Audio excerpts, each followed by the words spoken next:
We're Adam and Joanne from InspiredTaste.net, and welcome to our kitchen. We're making homemade chicken noodle soup.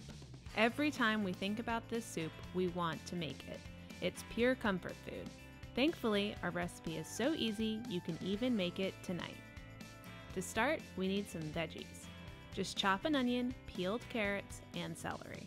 We keep everything similar in size, but don't worry too much about the shape. It's okay if the soup looks a bit rustic. In fact, we kind of prefer it. You can add other vegetables too. Fennel, leeks, turnips, and even winter squashes would all be excellent.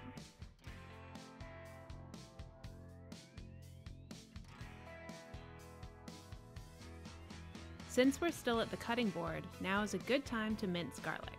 You need about a tablespoon.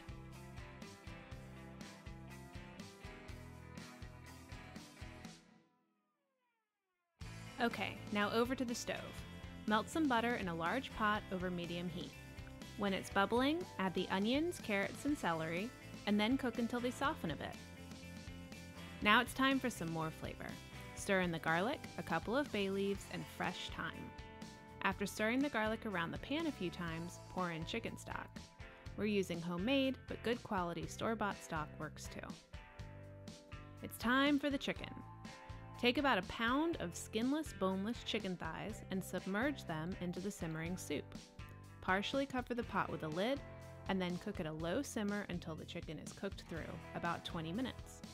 Cooking the chicken this way adds flavor to the soup and keeps the chicken tender.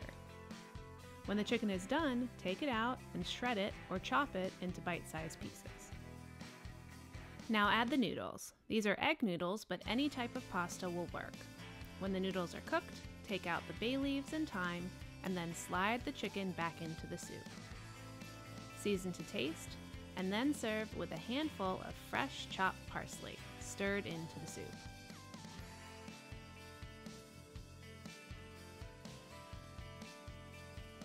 And that's it. Comforting, ultra-satisfying chicken noodle soup from scratch, done in about 40 minutes. We hope you make this one. It's one of our favorites. Enjoy! Thanks for watching. If you love this video, we have lots more. Make sure you subscribe to our YouTube channel and say hi on Facebook, Twitter, or Instagram. We're at Inspired Taste.